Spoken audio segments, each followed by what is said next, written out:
longest-running computer show, Sound Bytes. Call the show now at 966-JAZZ. That's 966-5299. Toll-free 800-790-0415 or soundbytes.org.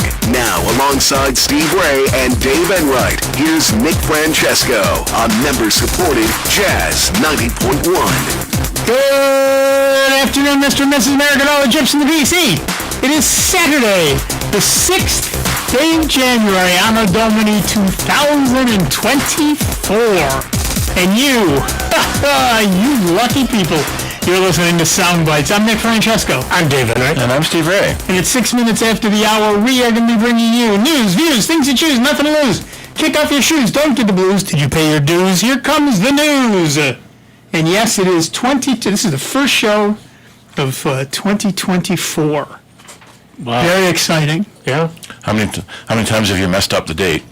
Oh, this is the first time I've gotten it right. Yeah, typing the title into this stream. Just Yeah, 2024. You gotta get in the habit of doing it. Same with some folks still write checks. Yep. Remembering that you gotta put in 2024. Yep. I name a lot of my files with the year, the month, the day, so that that when you alphabetize them, they come out correct. And so, or reverse alphabetize them. So it's 240106 on whatever the thing is. Didn't I write 23 the very first chance I had? Oh, really? Yeah. Facebook has started archiving all users' link history globally on both Android and iOS devices. While users have the option to opt out, the feature is turned on by default, allowing Meta to utilize the collected data for targeted advertising. As the digital marketing industry moves toward a cookieless future and stricter privacy laws, targeted advertising, while effective, faces uncertainties. Facebook's new feature could well prove to be a loophole for marketers wishing to reach high-value customers, but the solution could be temporary. This feature is gradually being introduced and so may not be currently available in your location. Meta hasn't provided a specific timeline for the rollout of the link history archive option just yet, but it has confirmed it will be expanding to all mobile users globally. As of now, this feature is exclusive to mobile and is not available on desktop. It keeps track of the websites you visited on the Facebook mobile browser over the last 30 days. If enabled, it stores links you've tapped within Facebook's mobile browser for this duration. It's important to note that links visited in Messenger chats are not included in link history yet. You can turn it off. Select any link in the Facebook app, which launches Facebook's mobile browser. Click on the three dots in the bottom right corner, select Browser Settings, and then hit the switch next to Allow Link History, and you can change Allow to Don't Allow. So our poll of the week at soundbytes.org, that's Bytes with a Y, Francis would like us to remind you, is Facebook has a new way to track users. Your choices are, love Facebook, let them track me. Sigh, of course they do. I'll turn it off. I don't use Facebook on my phone. Face what now? Is that like MySpace? So far we have 19 votes, and sigh, of course they do, is tied with face what now? Is that like MySpace? And of course you can vote at the poll. The poll is at soundbytes.org. That's Bytes with a Y. Francis would like us to remind you. And of course you can give us a call. 585-966-JAZZ. That's 966-5299. Toll free 800-790-0415. Facebook is already tracking you on your desktop browser. Yeah. And on the web, and now they're going to track you even better in their own browser. especially when you have the mobile app, because your phone with geopositioning knows where you are all the time. Apple in some system update put a warning about when apps want to access services of your phone, and first time Facebook wants to access your Bluetooth service. What the heck does Facebook need Bluetooth for? Exactly right. Yeah. Because it can track you. Because it can track you, Yeah, and it but can track this- other people near you. Yep. This kind of goes along with one of the later stories. People have so many ad blockers and cookie blockers and whatnot that they have to find more creative ways to track you. That's exactly right. And it's one thing that I've always suggested people do, because one of the things that Facebook uses is a universal cookie. And that means it's always active, even if you're not on Facebook's website.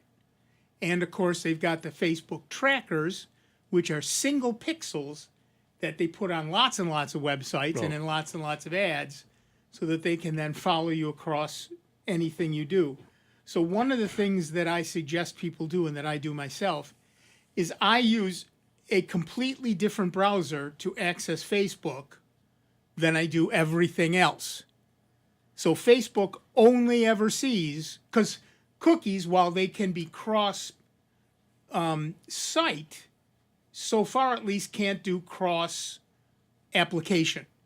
So a cookie on Firefox can't track you on Chrome or Brave or any of them. Yep, one of the others. So what I tend to do is I use one browser for Facebook and a different browser for everything else. And that's significantly cut down on the junk, to put it in a way that radio will let you say, that I see on Facebook.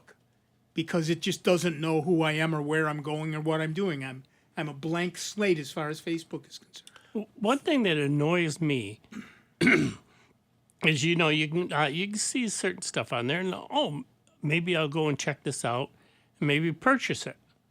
But once you purchase it, it's like, I already have it. Don't keep inundating me with these stupid ads. Yeah. I get annoyed with Amazon for the same thing. We found something you might like. Not only did I like it, I bought it 6 months ago. Yeah. Stop telling me it's a nice thing. Especially if it's a lower price. Especially if it's a lower price. See, it knows what I buy, so stop telling me.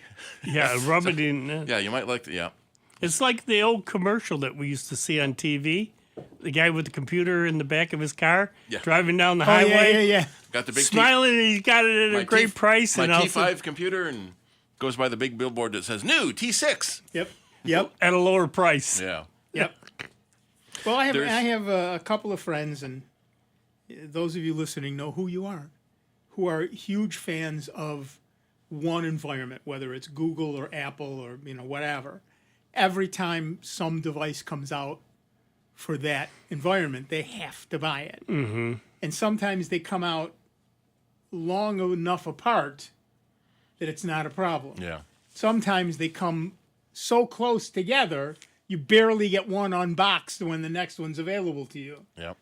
Firefox is working on something called global privacy control. They're one of the founding members, along with Brave and Privacy Badger from the Electronic Frontier Foundation. So global privacy control is an extension you put into your browser that will put the do not track and do not collect data signals in your URL requests. Right. And so far, they're being honored. So far, Yeah. mostly. Yeah. But the Chromium-based browsers and Safari and WebKit-based browsers don't support it yet. So right now it's only basically Firefox and Brave and DuckDuckGo and the bigger ones. But then Privacy Badger is a blocker similar to uBlock Origin and Ghostery that we've talked about in the past, but put out by the Electronic Frontier Foundation, who one of the biggest proponents of our privacy. Right.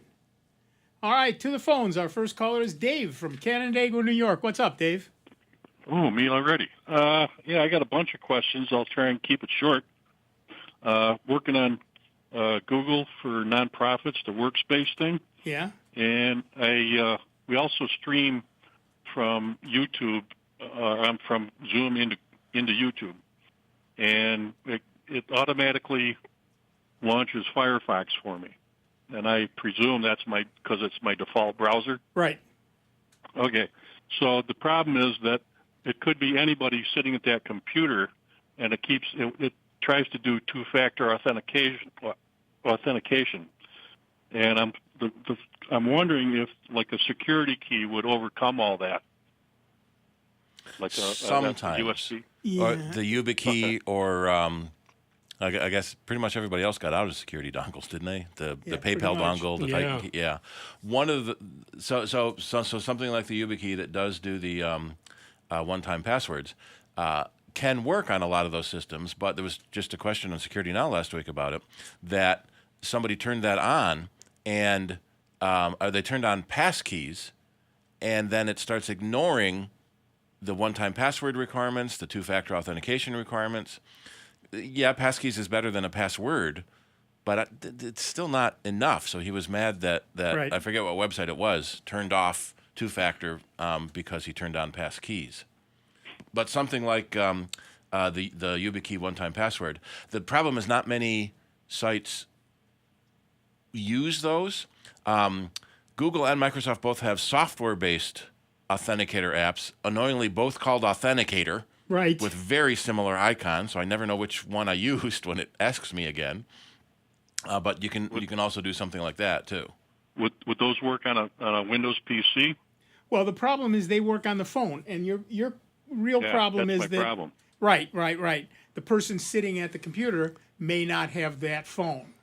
And that's part of the security. If it's a bad guy sitting at the computer logging in, you don't want that Right. code to pop up on the computer So they're at. if the site you want to go to takes a YubiKey or some sort of physical key, then you could, I suppose, pass that from person to person.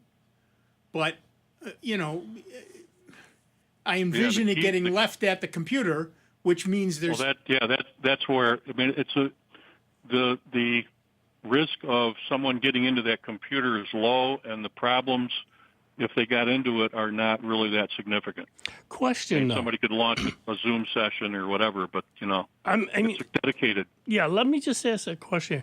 How many folks actually use this computer?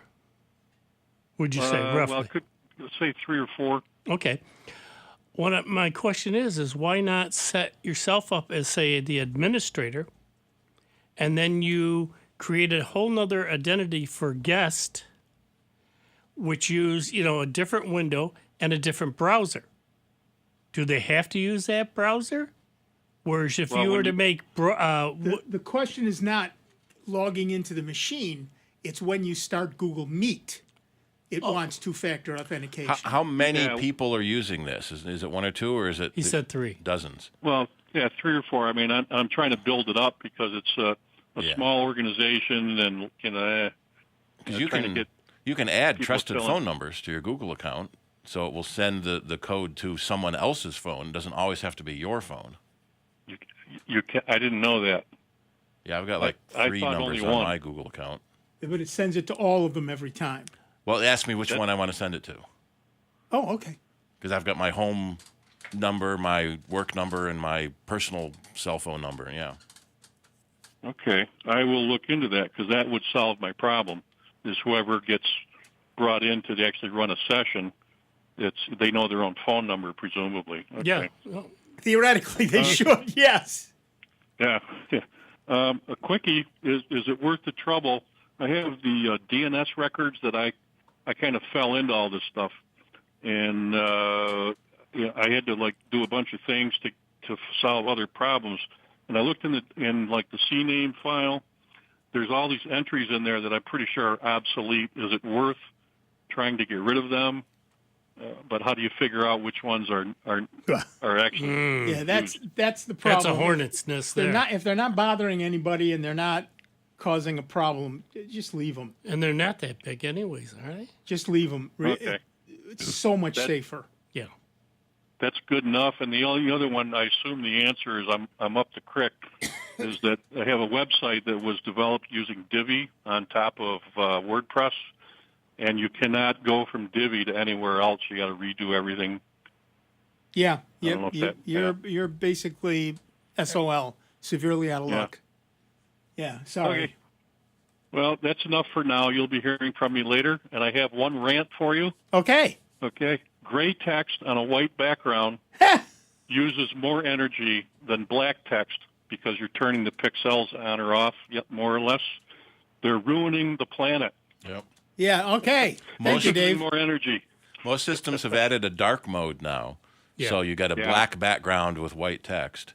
We joke in the Yeah. early days you had an amber monitor or green monitor. Yeah. And then when the Mac came out in '84, it was a paper white screen with black text because that's what we were used to on our typewriters. Right. And then when dark mode came out, it was all exciting. But what if dark mode was first? Would light mode be all exciting? Yes. Right. All right. Thanks, Dave. Yep. Catch you later. Bye bye. Well, dark mode is all the 8-year-olds with usernames like Dark Overlord of the Universe. They're all Yeah, they're see, all I in didn't dark hear mode. that he was using it for meeting. Right. Yeah, because it's Yeah, but you're right. You can add multiple phone numbers. That's even easier, That solves yeah. the problem. So yeah, cool to know, though. there are some very, very useful things out on the web. The problem is who owns them, who runs them, who has the right to start a session, for example. That's where the rubber meets the road. And in many organizations, in computers it's easy, but people are messy, Yeah. and people make organizations, so organizations are messy. Should I write that down? People are buggy? People are what? Buggy? Yeah, exactly, exactly. I found the root cause of all our problems. There you go. Ma- It's people. Yeah. I just ran across this one video, and this group is called Scam Busters. Nice. And it's a huge organization this guy started. And he is a programmer, coder in that him and his team, and he's expanding the team, are building up all these, the scammers and breaking into their systems. Nice. Oh, scamming the scammers. Yeah. Which is technically illegal because it's illegal to break into someone else's computer, even if they are a bad guy. Right. Well, he's doing that's the it problem. and getting in there and secretly, without their knowing it, going in and wiping out all this history that they're gathering from all these other people as far as their information in that. And they're, estimating, he's literally saved people millions of dollars Nice. because of these scammers. And they're trying to get this group to grow more and more to bust these scammers because the scammers, they were annoyed because he broke into their system and he was showing right where they were and then pulled them up on the screen. Oh yeah, I've seen a couple of those. Yeah, well, now they've gotten even more techie and are doing it more and more where they can sort of slide in a backdoor because, as we know, Windows has a lot of holes in it. A lot of holes. And they've been able to, and they're not stating how they do it, but they're getting on in and setting themselves up on these things so they can periodically at night just delete their whole database of information. And it is getting them so annoyed because they can't figure out how they're doing it. Right. There was I saw a YouTube video. You've heard about glitter bombs? Oh yeah. Oh, yeah. One of the guys that was one of the first people to make a glitter bomb did how far could he take it? And he had like 2 liters of fart spray that would spray, and he put little tiny quadcopters, Basically, microquads. for those listening, if you don't know what a glitter bomb is, what it is this guy started it, and what he does is he takes like an Amazon box, booby traps it, and leaves it on his For porch pirates that steal your boxes. for the porch pirates. They get it, they take it home, they open it up, and glitter everywhere. It explodes. Glitter everywhere. I saw one that they opened it up in the car with all the fart spray and the glitter. It was all over. He had one with the little quads came out with their own bottles of fart spray to fly away and spread the fart spray. And then he put cameras and transmitters in it so he could watch the bad guys. This like 12 or 13-year-old kid, apparently mom stole the box. The kid opens it and the spray starts coming out and, oh my God, that YouTuber is trying to scam us. The stupid YouTubers. Stupid YouTubers. We're just trying to steal things here. Yeah. Well, I saw one where they grabbed a bunch of the stuff, took it home, and they opened up, and it had the glitter in there, but it also had that mousse spray, Oh yeah. which I guess is worse than pepper spray. Elephant toothpaste. And That's a good one, it's too. just a spray, and it burns Yeah. and stings even more. When the cops showed up, and because they were following him, he had a tracker in it, and the police show up, and they're sitting there trying to get out of the house, and they got this glitter all over. One of Busted. the interesting things they found is that they had left a backpack in the back seat, of a car in a theft-prone area, and people weren't breaking into it. What they were eventually able to find with, they had cameras and stuff, that people would break the small back window, reach in and open pull down the seat to see what's in your trunk. Oh, to decide if they wanted to break into the trunk or not. Interesting. Because the backpack, their glitter bomb got too big, and so it wouldn't get stolen because it was too big. So they had to make a small glitter bomb. Yeah, it's But yeah, so tough. sometimes stuff in your trunk isn't safe because your rear seats fold down, and the bad guys break the window to see what's back there. Yep. Well, another one though that I've seen, which I was laughing my butt off, is these folks were waiting for the porch pirate to show up, and the guy saw him circling around, and all of a sudden he stops, and he gets out of his car and he goes to come up to the porch. Meanwhile, this guy on the side of his house is going along the side, gets in the guy's car and takes off with it, leaving the guy there, and he's running. Hey, you stole my car! Nice. I like that. I like Busted that a him. lot. Yeah. We do not here at Soundbites or at Jazz 90.1 condone theft of people's cars or performing pranks that could, in fact, hurt someone at some point. These are, But they are fun to watch. These are only for educational or amusement purposes. Do not Amusement. try this at home. Amusement. But yeah, there are certain areas.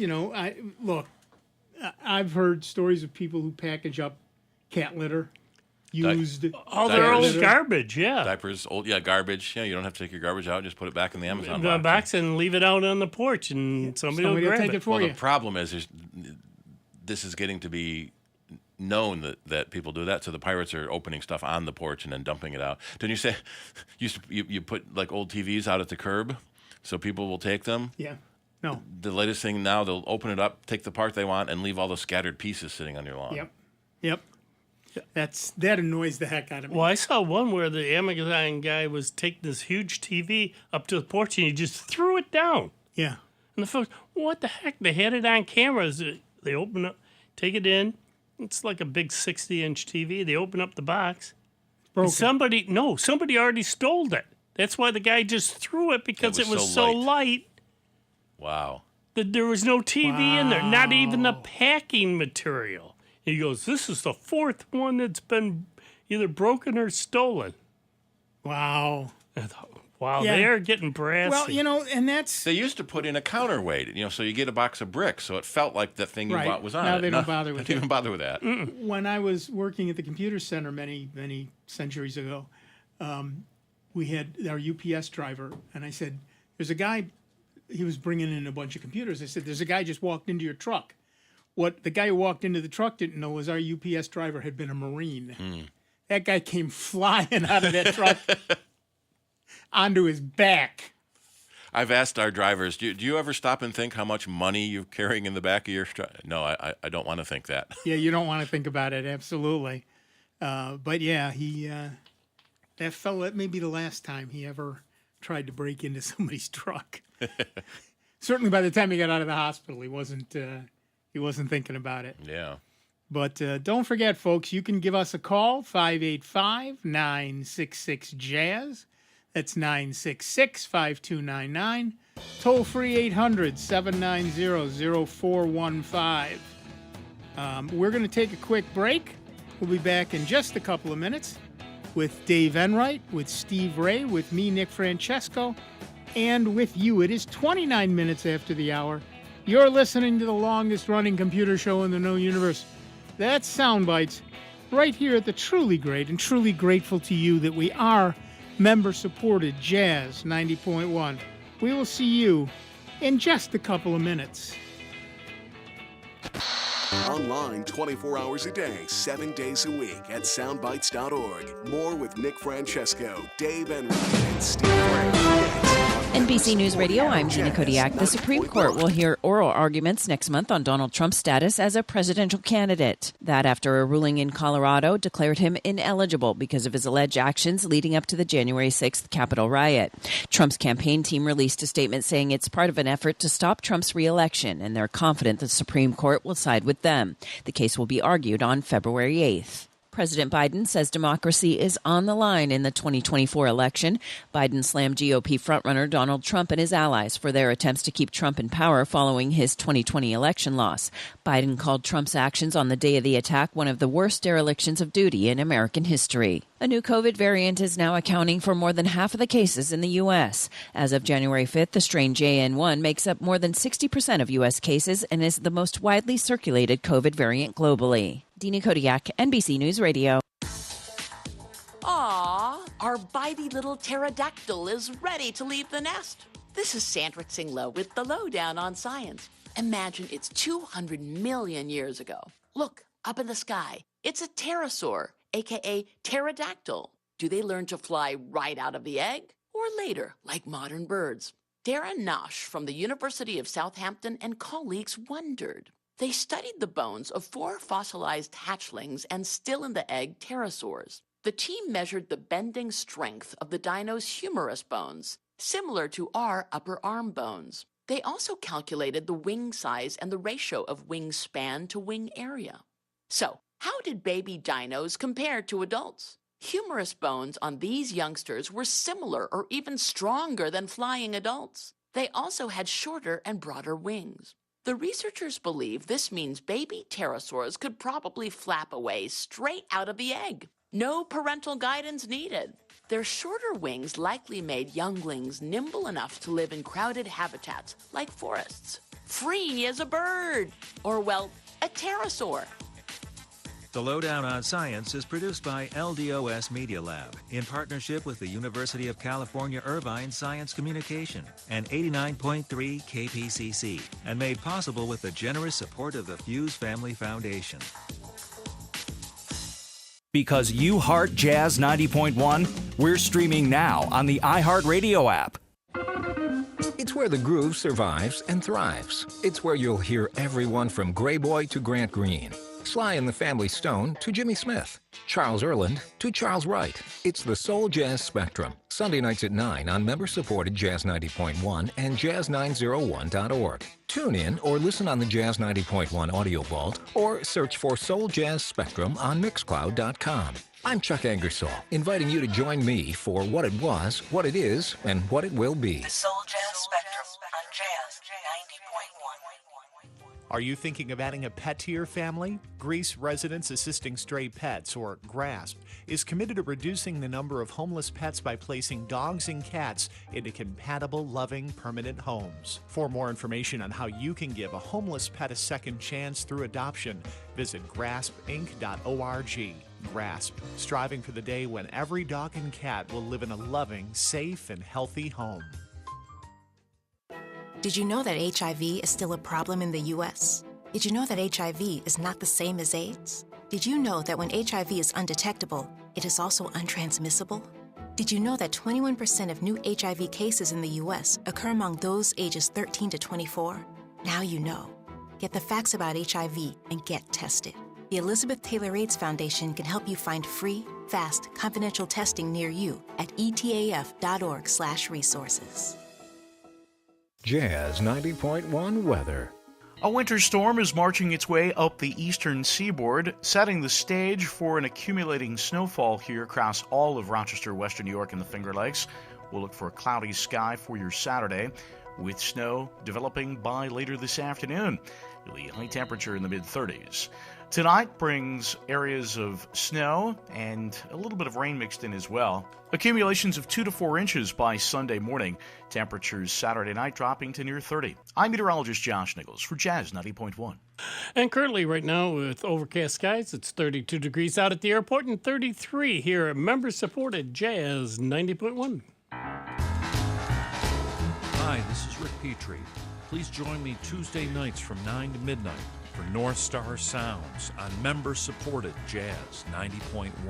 Welcome back, everybody. I'm Nick Francesco. I'm Dave Enright. And I'm Steve Ray. And at 35 minutes after the hour, we are Sound Bytes, and we have Ed from Henrietta, New York on the line. What's up, Ed? Yeah, hi, John. I wanted to know if it's possible to, I used to be able to do this. On my Android phone, I've got the Peacock streaming services that give you the English soccer. And I swear to you, last week it was working fine. So I tried to get the replay, and nothing happened. So I sent a message to Peacock, and I actually got a response, and it says, "Oh, we don't support Chromebooks."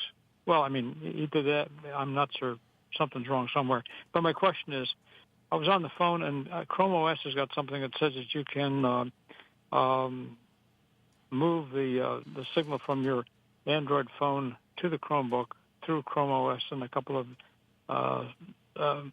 things you have to go through, one of which I don't understand. It says on the right-hand side at the bottom, select the time. You've got three things, the time, et cetera, and then there's a little small phone icon on there once you turn on the Bluetooth, but that doesn't come up. The whole thing comes up. So I don't know if I'm doing something wrong or not, or this is an IdeaPad 5 that I got it. I got it last year, so it's got, I think the version is 119, so it's more than what they require for this Right. to go through. I don't know if you can do that, number one. And Well, number two, if You how to should do be it. able to move things from one machine to the other.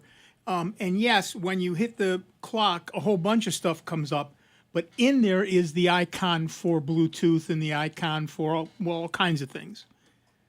So you should be able to find the icon you're looking for in that block that comes up. Yeah, I do. I push on the phone with my actual pencil, a real fine thing, but the whole block comes up together. I can't segregate the phone out because, according to the directions, once you get the phone, then it says, okay, accept, go, et cetera, et cetera. But I can't get past that partition that's not letting me just get the phone. Now you have to confuse. You've confused me, and I apologize. You say you're on an Android phone, but you're using Chrome OS? Well, no, I'm trying to get the signal. I used to be able to get the signal through the hotspot on my phone, and then I would just pull it up on the hotspot and see it on a bigger screen. And for some reason, I think Peacock just decided not to do that anymore because I wanted to try it. Now, the rest of the... All right, hold on. I'm sorry, I got to back up. You're on an Android phone, and you're trying to set up a hotspot. No, I got that. I used to be able to just get the hotspot from my Chromebook and pull up, say, the stream for, as I say, Peacock for the game, whatever, and I just get a bigger screen. It's easier to read. No, I understand to that. See. So you're saying that you can't do a hotspot on your phone anymore? No, I can, but what they're telling me, the response I got from Peacock was that they don't anymore support Chromebooks for this. So it's it's a service that's not supporting Chrome anymore. So are you Peacock. using a Peacock app or the Peacock website? No, I got the app for Android on the phone. Works fine. Last week they decided not to do this. I think. Right, but it doesn't matter if it's on the phone. If you're trying to watch it on the Chromebook, you need to have either the Peacock app on the Chromebook or go to the Peacock website on the Chromebook. I got everything. Yeah, no, I got the Peacock on the Chromebook. I got the website. Same thing on the Chromebook that I have on my phone. Exactly. And the hotspot works, and the whole 9 yards used to work. All of a sudden, they just stopped it. So I wanted to know if I could go through the back door, and I saw that there's a Chrome hub that Google's got where you can, do a couple of things and supposedly... Well, if you have a newer Chromebook, you should be able to run Android apps on your Chromebook. But they have a Chrome app, too, that it's... But he's saying the Peacock has stopped supporting the Chrome app, but it still will support the Android app. So if you run the Android app on your Chromebook, it works the same way.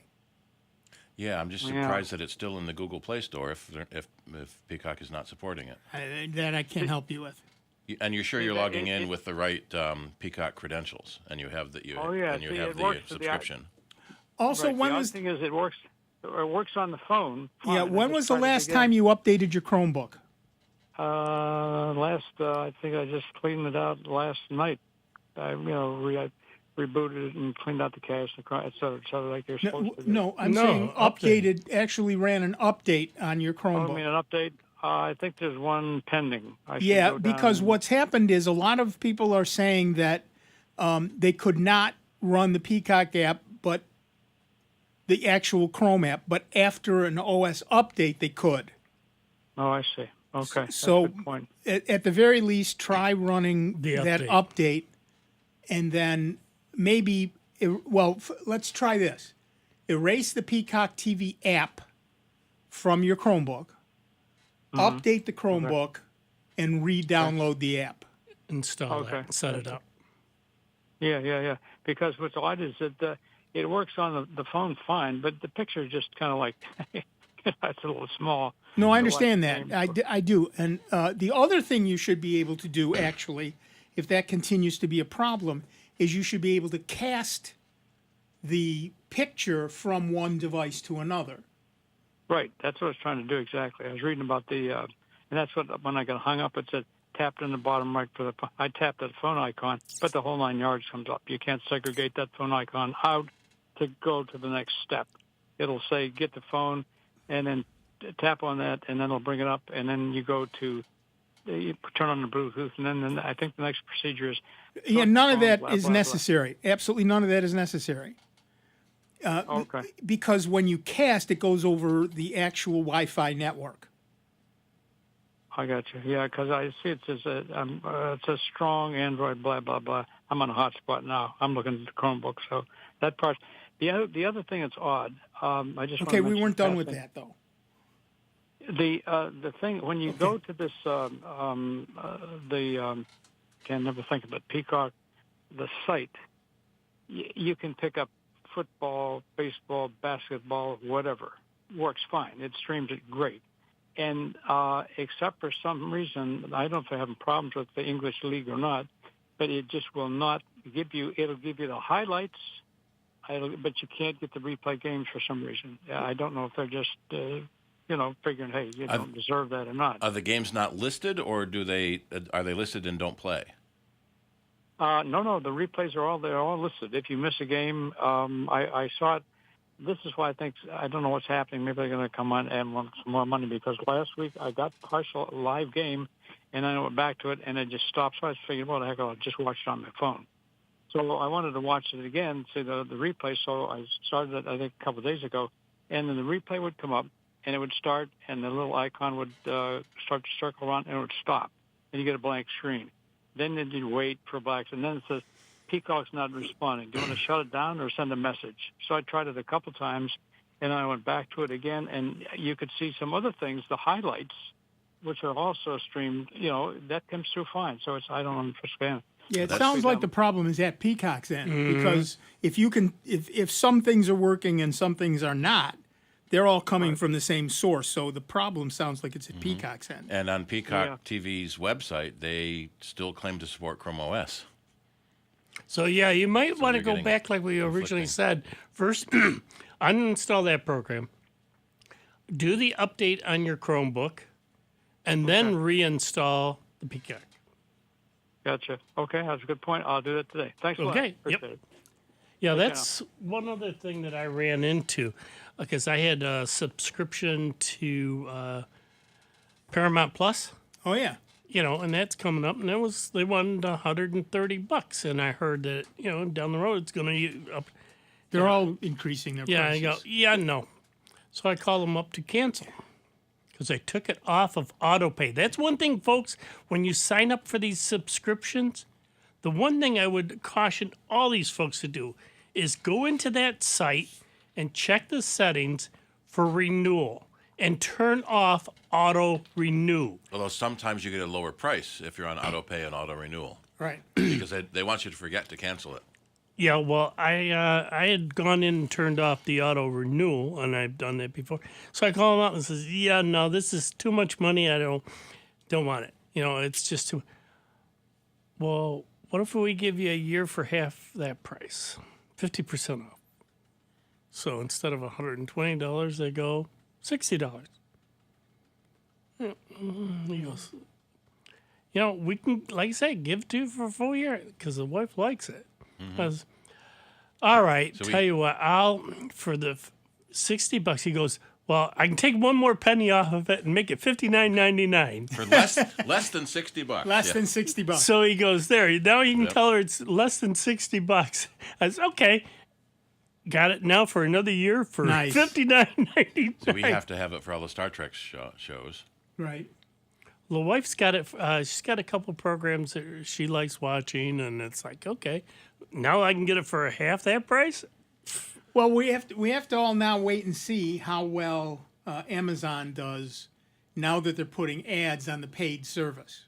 Mm-hmm. Because if people buy that and people don't complain enough, and if their numbers don't go down, we're going to see everybody else doing it And too. Paramount Plus is doing that now too. That they have a pay tier service and they have a higher ad free pay tier service. Yep. So it's Well, and that's most what. systems But are the starting to do that. but Paramount had that from the beginning. Yeah. Amazon is now essentially taking something away at the Mm-hmm. at the main price. Disney's doing the same thing. My wife is complaining about that. I hate the commercials. We've been ignoring commercials for 40 years. You know? Right. Get the lower price, we can ignore the commercials. Right. I'm of an age where a commercial is sometimes welcome. Yeah. Pee break. Exactly right. They don't bother me as much as they Or used quick to. run to the refrigerator, grab something to drink. Exactly. New season of Halo coming on Paramount Plus, February 8th. Yeah, I think Paramount. I think I have Paramount. I don't remember anymore. Because Reacher is new last Reacher? night. Yeah, Yeah, watch I it love this it. afternoon. Season I'll finale. watch it this I afternoon. got to watch it tonight. Season finale next week. Yeah, For Reacher? Yeah, I think so. maybe not. Maybe I thought it was 8 episodes, and they've only been 5. Yeah, there's only 5. I think. Oh, it doesn't matter. I'll watch it. It's still good anyways, I'm and gonna he's watch it. they're Doesn't already into. He was announcing that they're already recording season 3. Season Yep. 3. Yep. Yeah, so episode 6 was last night. Episode 7 next Yeah, I think week. there's 8. There was a shocking development. Those of us who've read the book know what that shocking development is. Yeah. But we'll be watching it anyway and being shocked all over again. Sometimes you don't know because sometimes there's differences between the books Right. and the Right. shows. But we'll see. What was one I liked? Starship Troopers. The movie. Apparently, the subtle parody of Nazism was lost by most people, and they hate the movie. Yes. Verhoeven was a prisoner of the Nazis. Yes, he was. But so Dizzy dies on page 2 of the book. Yeah. But in the movie, she. Spoiler alert. Yeah, she is. She's key to like the whole rest of the movie. Yeah, exactly. Dizzy was a guy in the book, died early, and in the movie, lasted much longer. Yeah. And was a woman. Well, it's Yeah. the difference. What they can put in print and how they play it out are always so totally different. Well, That's why I like reading the book first and then going. Starship Trooper was written in an era when, it was young men's entertainment, right? It was teenage boy. This was a young adult novel, what they call now, that Heinlein wrote, and In 1959. yeah, and it was not. Also, it's completely different. I can understand why they wouldn't use the powered armor, because the actors disappear in it. Mm-hmm. I mean, that's why superhero movies, people are always taking off their masks. Yeah. You paid for that face, you want to see it. Mm-hmm. So I get that, but And even like in Halo, when they do the powered armor, it's pretty good. yeah, But they often take the mask off. But the Halo, Master Chief in his mask is like the That's character it. That's in the the mask. character. Yeah. well, it's the Mandalorian all over again. Yeah. Yeah. Right? I He's mean, not he allowed actually to took take his it mask off a couple of times. It was like, excuse me. In world, you said. So who was the mustache for? That's true. That's absolutely true. And can he take the mask off to shave? Yeah. Because he only had a mustache. No.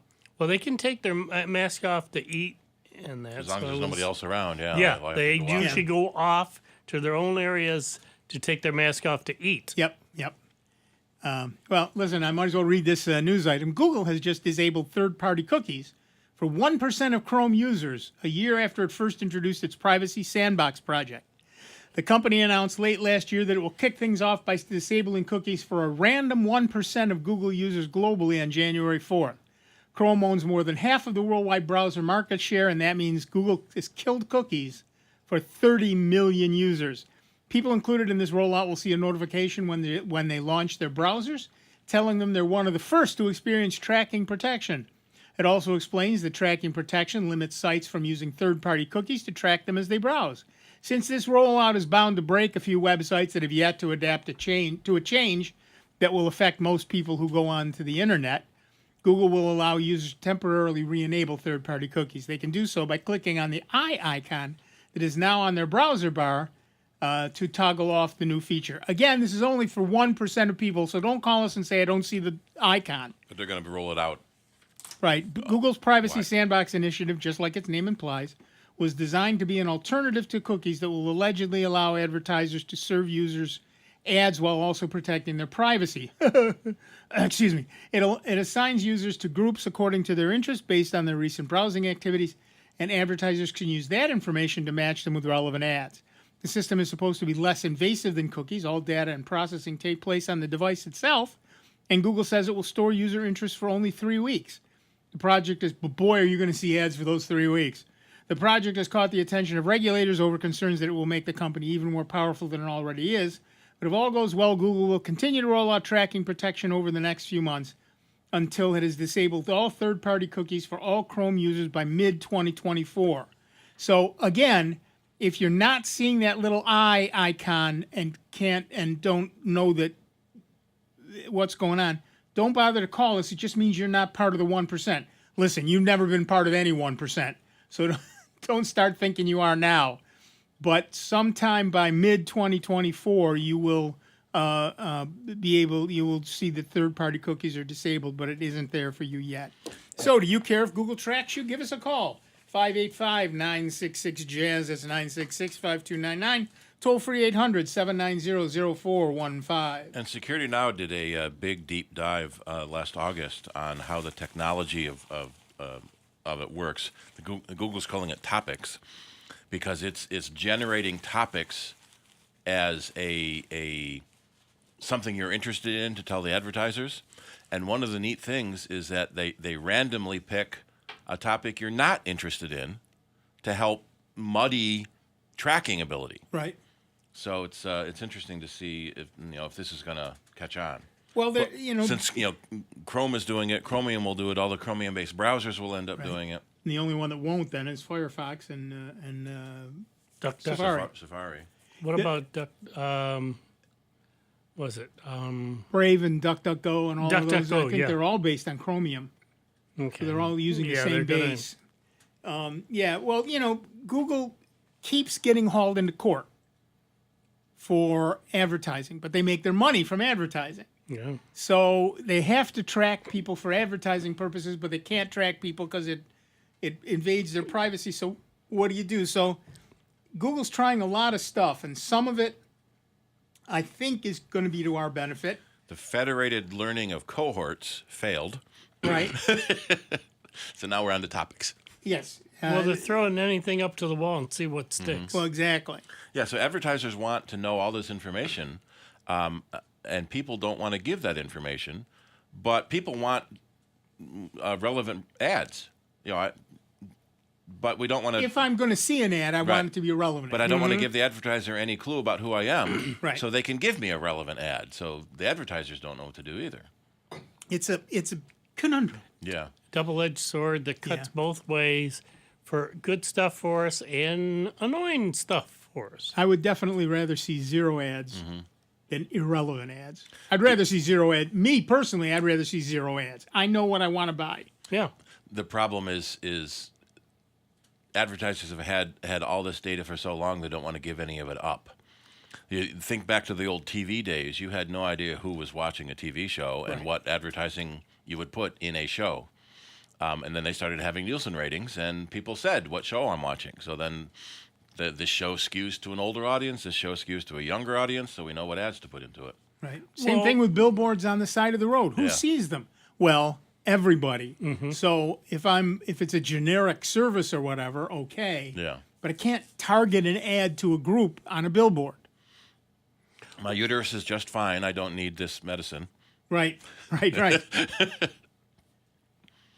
Yeah, and I get it. Advertisers live and die by selling their product. I absolutely get that. And the problem that we're seeing on most of these things, of course, it all comes from being a publicly traded company. It's not that Google isn't making money. Google's making money hand over fist. Boatloads.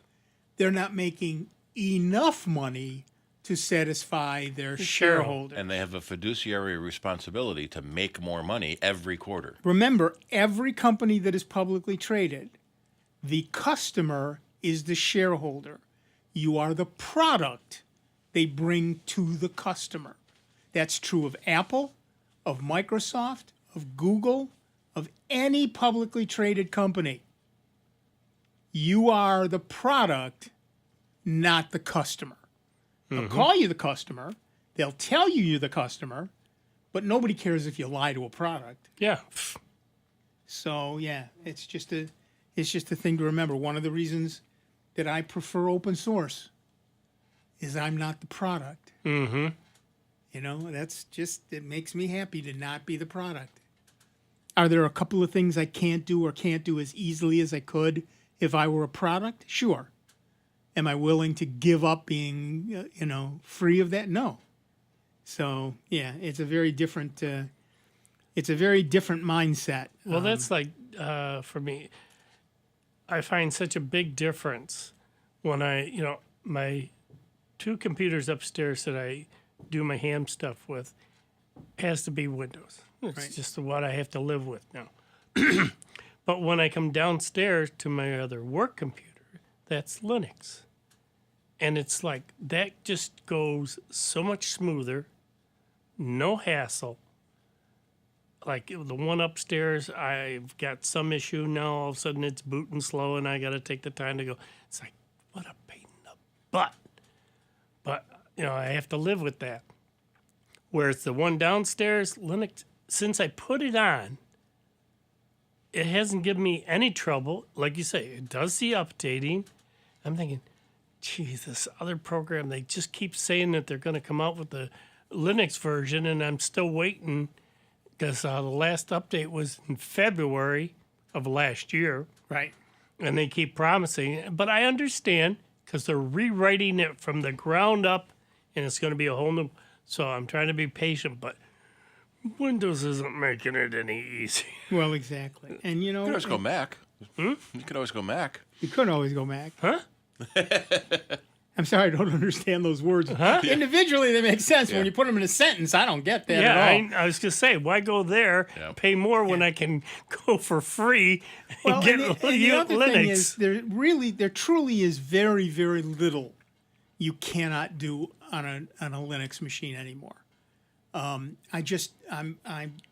was talking to people about this the other day. I built a Plex server.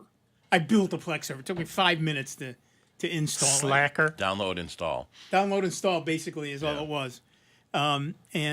Still took you now 5 minutes? I'm ripping my personal DVDs, which is acceptable. I own the DVD, and I'm just putting it on a more usable medium for me. Nobody else gets to see it but me, et cetera, et cetera.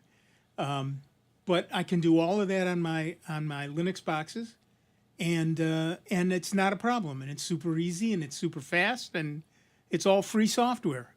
So I'm pretty happy with being able to do that. All right. Our first hour of our first show of 2024 is done. But do not despair. There's a whole nother hour of the longest running computer show in the known universe coming your way. Another hour of Dave Enright, another hour of Steve Ray, another hour of Nick Francesco, and another hour of you. You'll be able to give us a call, 585-966-JAZZ. That's 966-5299. Toll free 800-790-0415. And we'll be right back here. Don't take a quick bio break. Grab yourself a beverage and you got a couple of minutes to do that, and then come on back. And we'll have a lot more sound bites right here on the truly great and truly grateful to you that with your generous support, we are member supported. Jazz 90.1. See you on the other side. It's America's longest-running computer show. Back to more sound bites with Nick, Dave, and Steve. Next on member-supported Jazz 90.1. WGMC Greece Rochester. A public service of the Greece Central School District. Jazz 90.1. Celebrating 50 years on the air in Rochester. NBC News Radio, I'm Dina Kodiak. The Supreme Court will hear oral arguments next month on Donald Trump's status as a presidential candidate. That after a ruling in Colorado declared him ineligible because of his alleged actions leading up to the January 6th Capitol riot. Trump's campaign team released a statement saying it's part of an effort to stop Trump's re-election, and they're confident the Supreme Court will side with them. The case will be argued on February 8th. President Biden says democracy is on the line in the 2024 election. Biden slammed GOP frontrunner Donald Trump and his allies for their attempts to keep Trump in power following his 2020 election loss. Biden called Trump's actions on the day of the attack one of the worst derelictions of duty in American history. A new COVID variant is now accounting for more than half of the cases in the U.S. As of January 5th, the strain JN1 makes up more than 60% of U.S. cases and is the most widely circulated COVID variant globally. Dina Kodiak, NBC News Radio. Jazz 90.1 is supported in part by Summit Responsible Solutions, a manufacturer of organic, all-natural insect pest control products, including Summit Sticky Traps. Sticky traps can be used to manage pests on indoor plants and do not contain pesticides. Sticky traps are available at local and national garden centers and hardware stores. Information on how to control insect pests can be found at summitresponsibleSolutions.com. Jazz 90.1 is supported in part by our members and by the great courses How to Grow Anything DVD series hosted by Melinda Myers. The Great Courses How to Grow Anything series consists of 4 DVD courses that provide gardening tips and information on food gardening, landscape design and care, container gardening, flower, tree, and shrub care, and more. More information is available at melindamyers.com. That's melindamyers.com. Here's another I Love New York travel tip. Strap on those ice skates. January is National Skating Month, and you'll find amazing indoor and outdoor ice skating rinks across New York State. In the capital Saratoga region, the reflecting pools in Empire State Plaza in Albany transform into a beautiful ice skating rink each winter, where you can enjoy free ice skating. In the Finger Lakes, Clinton Square Ice Rink in the heart of downtown Syracuse offers affordable skating surrounded by some of the city's oldest and most beautiful buildings. Want to feel like one of the greats of the sport? Head to the storied Olympic Village of Lake Placid in the Adirondacks and take to the ice at the renovated 1932 Jack Shea Arena. Or be amazed as you watch world-class athletes train and compete. To learn more about these and other great ice skating rinks in New York State, visit iloveny.com or dial 1-800-CALLNYS. That's 1-800-CALL-New York State. It's easy to love New York. There are a ton of social networking websites, but one stands apart for a very special reason. This one saves lives. It's MatchingDonors.com. MatchingDonors.com links organ donors with people in need of kidney and other transplants. In the U.S., 22 people die each day waiting for an organ transplant, most of them for kidneys. If you've ever considered becoming a living organ donor, or if you're someone in need of an organ transplant, visit MatchingDonors.com, home of the greatest gift of all, the gift of life. MatchingDonors.com. Calling all veterans. Veterans Outreach Center wants you. We provide essential services for veterans in the greater Rochester area. Get employment assistance, health and wellness support, residential services, food, clothing, and so much more. VOC, serving those who serve us for over 50 years. Visit vocroc.org or call 585-546-1081 today to learn more. You must call 811 at least 2 to 3 business days before any digging project. So before you do this or this, make sure you do this. For digging projects big or small, make the call to 811. Welcome back to America's longest-running computer show, Soundbites, on member-supported Jazz 90.1. Get online now. Call 966-JAZZ. That's 966-5299. Toll-free 800-790-0415. Or submit your question by email at soundbites.org. Once again, here's Nick Francesco, Dave Enright, and Steve Ray on member-supported Jazz 90.1. Welcome back, everybody. I'm Nick Francesco. I'm Dave Enright. And I'm Steve Ray. And 4 minutes after the hour, you're hurtling headlong into the second hour of the longest-running computer show in the known universe. Soundbites, right here on member-supported Jazz 90.1. Oh, how many of you have already screwed up writing 2024? I did, very first chance I got. We talked about that already. Back to the phones. Our next caller is William, all the way from Hampton, Virginia. How are things in Virginia, William? Well, considering that I'm hurtling headlong into the second half hour, or the second hour rather, of Soundbite Sound, I said half hour. Hey, I'm doing well. How are things up in the great city of Rochester? Well, right now, pretty good. We're supposed to get a few inches of snow later tonight. At least you guys are getting snow. But shut up. Thanks for calling, William. Bye-bye. Yeah, but at least we're not getting blasted like Syracuse and no kidding. Syracuse and Buffalo are supposed to get the big part. Matter of fact, the whole East Coast is under watch that they're going to get, in a Not foot. likely to come here. I can tell you that right now. It will be something if we ever see any snow in this place. Yeah, I bet. There you go. Yeah.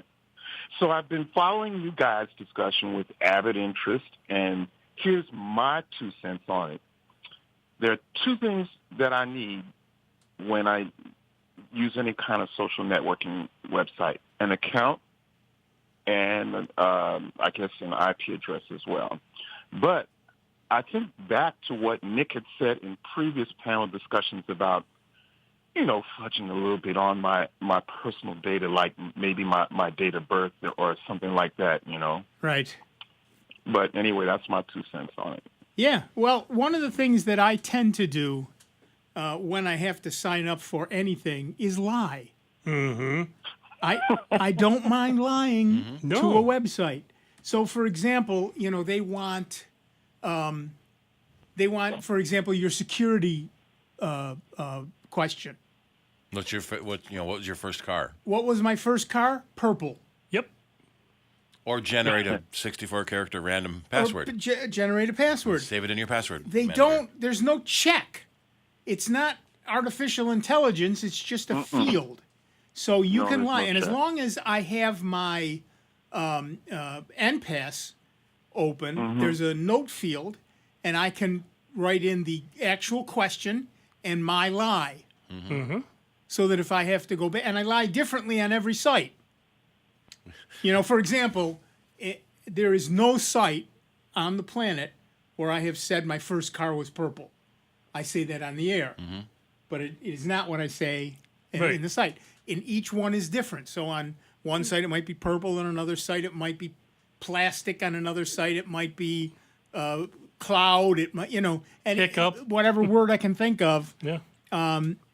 And so, like you said, it doesn't verify it or check it. Right. The only time it's going to verify it is the next time you log in, and it might want to ask you one of those 3 questions.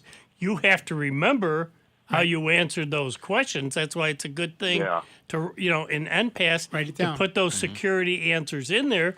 Because if you're using all different answers, because like we say, lie about it till your teeth turn blue, and that. We've had a couple people who've lied about their age. Right. Forgot how old they said they were. Right. So That's why you write it down. We're trying to go through the password recovery, and it wants your age, and they put in the right age, and it doesn't work. Right. Oh, shoot. Well, you can put in the I can't will go back in time and punish past me because future me can't remember what they said. Right. Well, that's why you write it down. But write down everything. Lying to a website is fine by me. I don't care. It's just they're just grabbing your data. And Well, then you get really weird ads. There is that. You put in the wrong demographic. You put in the wrong age. You put right. But yeah, there's So I'm a 22-year-old retiree living in Miami. Right. Exactly. So yeah, feel free to lie on social media. I get you get those little things, happy birthday, and I think to myself, this is not my. Oh yeah. I told him when my I lied that this was my birthday. That's right. So I would probably change the year. That's what I would probably. Sure. Then you still get the right thing, but you're a little younger or a little older. Change the century. It's 18. I wonder what happens. I've never tried putting in like 1919. Well, sometimes if you have to, if it like scrolls through the years, it'll go back a ways, but not that far. How about if you go in and put in, say, 2022? Or how about if you go in and say 2034? in the future, yeah. Well, then sometimes you run into the age-related issues where you have to be X to Right. use a service. You're not 13 yet. Right. So yeah, there's a but you can always, William, lie your little butt off and have fun doing it. Exactly, because right. that's for your own safety and security. This is the only time I condone lying. Yep. And I do it joyfully. Yes, I will use. I do pledge to use a certain amount of obfuscation with my data. in Well done, you, William. Well done. Thanks. All right, guys. Great program as usual. Thanks, William. Keep listening and get everybody in Hampton to listen. Yes, sir. Yes, sir, indeed. That's All your right, job. bye-bye now. Okay. Thanks. Later. Bye-bye. There are a couple of bills working its way through the Senate, I think it was, amending some of the previous child protection bills. They want to raise the under 13 to under 17, but the problem is, and it is now when you're under 13, how is the website supposed to know if you're lying or not? Right. Yeah. And so it's illegal for someone under 13 to use Facebook. And Facebook is getting sued for $200 billion because people under 13 have been using it. Right. Well, Facebook says, "Are you under 13?" And you said no. So you lie to Facebook, and now Facebook has to pay $200 billion. So they're fighting back, of course. Of course. But so then what do we do? Well, you have to verify your age somehow. Well, how are you going to do that? Upload your driver's license. Okay, now all that information is out for other people to steal. Well, that's where or kids maybe are, I don't have a driver's license. Or they're stealing their parents' driver license and taking all the information from there, which would put them legally of age and verification, like you say, all that information, their driver ID, their address, and everything else. All of a sudden now, this kid, because he's got to get to the one site, is being hacked. Yeah, I wonder if you can use something like DALL-E and say, generate a driver's license for a 24-year-old named Joe Smith. Yeah. Interesting. There is something new going around. I've seen it popping up on Facebook. People are putting, it's like glamour photos of themselves all glammed up. And someone sent me one of this is me, by the way, those of you watching the video stream. And so I click on the link in their glam shot, and it says, "Yeah, Facebook wants to access your and no, I'm not doing that." Right.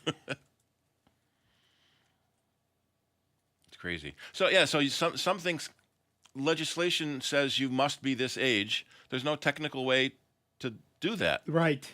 There isn't, unless you can say something like, who wrote this song? Well, then I ask Google. Well, there's that. Exactly. All right, back to the phones. Our next caller is Tom from Brighton, New York. Hiya, Tom. What's up? Yeah, hi. I've got an iPhone 13. I'm pretty happy with it. But when I'm scrolling, like I have a long series of things I'm scrolling through, in the middle of the scroll, it'll suddenly back up, like, most of the top. And I'll get a haptic vibration on the phone as well. What's causing that? Often that's an ad that showed up at the top of the screen and then timed out and disappeared, so that 2 inches of ad is now gone, and so things roll up a little bit. And then a new ad comes out and pushes everything down a little farther. It's very annoying. Mm-hmm. I don't think that's it, because this happens with, what am I trying to say, certain Apple applications, like scrolling through, weather or... I have noticed that happening also on Android when there's an auto refresh. Yeah. So at some point it says, I've got new news or new weather information or new whatever, and it refreshes the screen, which immediately takes you right back to the top. And so the trend of continuous scrolling, endless scrolling web pages is getting screwed by auto refreshing. Something new comes at the top, and I was down here at the bottom, and now I'm not anymore. Right. Right. Any way to eliminate that or reduce it? The only way you could do that is if that particular site has a choice of do not auto renew. Like, for instance, it sometimes happens when I'm scrolling through my list of stocks. For instance, there's a Apple comes with this stock market monitor where you can go through a list of saved securities that you're Right. monitoring.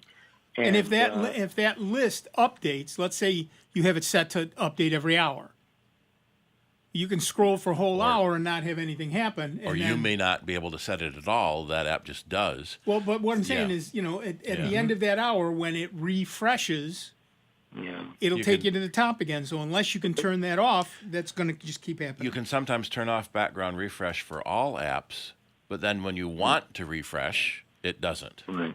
Yeah, but this happens even when I'll do it for a few minutes and then it'll back up, and then 2 or 3 minutes goes by and the same thing will happen. So it's not like an hour or so; it's just a few minutes. Well, it depends on what you're doing. So, for example, on the stock app that I follow, they update every couple of minutes. Yes, so that you get the latest stuff.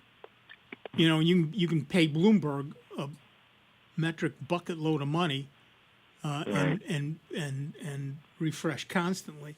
But yeah, so check the refresh time on a per application basis. If there's a setting somewhere in the settings that lets you change that, you can change it. But I don't know that turning it off is a good idea, because then you don't get the latest data. Yeah, and even if I'm scrolling through a New York Times article, for instance, and I go down a few paragraphs, it'll then suddenly back up to a higher. Yep, and that's the thing that Steve was just saying about it changed the ad, and the ad is the most important part, so they're going to show you that. Yeah. I'm just reading an article here from July of 23. Most browsers have removed the auto refresh disable option. Yeah, because it's the ads that are being refreshed most often. Okay. Well, it's just going to be a hard life then, I guess. Sorry. What I will sometimes find myself accidentally doing is touching the top of the screen, which is the key to jump back to the top myself. Right. Rather than, I was already down 16 pages. And I hate continuous scrolling websites. Right.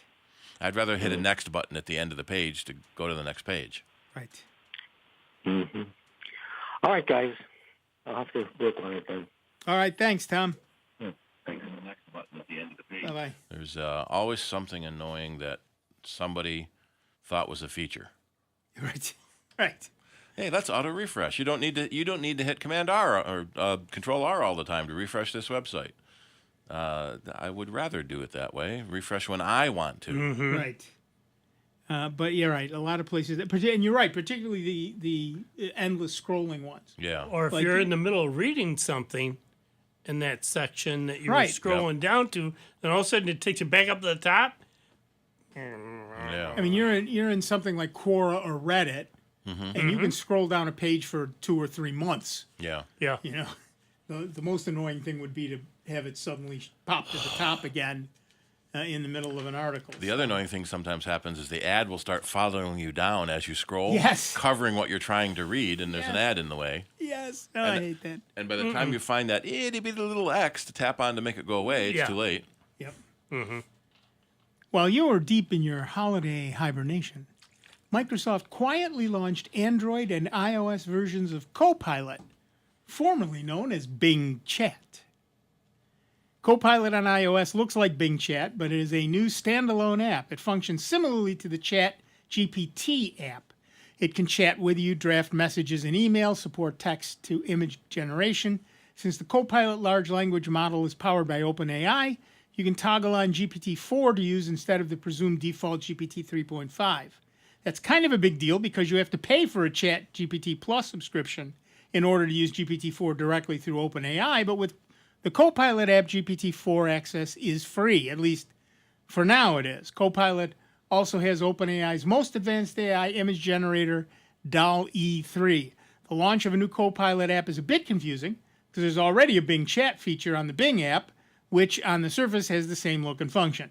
In November, Microsoft rebranded Bing Chat to Copilot, which then became the umbrella term for all of Microsoft's generative AI products, which just caused a different kind of confusion. Congratulations. It's unclear whether the Copilot app will eventually replace the Bing Chat app, but Mashable has reached out to Microsoft for clarification and has heard nothing from them so far. And if they hear back, we'll let you know. In the meantime, you can access Microsoft's AI-powered chat through two different apps, Bing and Copilot. So are you chatting with Copilot? Stop and give us a call, 585-966-JAZZ. It's 966-5299, toll-free 800-790-0415. Well, the other big question I still got, who is using a Raspberry Pi 5? Yes. We but still have not heard on we haven't that heard either. that from anybody. Yeah. But talking about these chat bot things, I meant to put it on a Chromebook the other day and play with it, and I got involved in other I was stuff. going to say, you got more important things to do than playing other around with things to that. do. I have been playing around with Google's AI chat. I wrote a Python program that lets me do all kinds of interesting stuff with that. And, they're okay depending on what you ask them. I just asked Microsoft Pilot to make me a driver's license for a 24-year-old Hispanic woman living in Dallas, Texas. I said, I'm sorry, I'm not able to create a driver's license for you. I can help you information to get a Texas license. Go to Texas. Nice. What I want to know, and we could take bets on, is how long is that going to be around before Microsoft turns around and abandons it after people already get used to using it? Well, AI is the new hotness, so everybody is doing AI. So it'll be at least a year before the next new hotness comes out, and this is, the old and broken. Microsoft calls it your everyday AI companion. Right. With genuine people personality. Right. Sounds ghastly. It is. It is. And of course, it's not actual intelligence. It's just programming that someone has done. But a clever regurgitator. It's a clever regurgitator. They all are. Yeah, that's when you use Google Chat or Siri or Alaska or any of those, they're just at least a couple of them are honest and say this is what I found on the web. Yeah. Well, that's all it is literally a huge search engine, like you say, pulling in anything it can on that particular thing that you want it to do.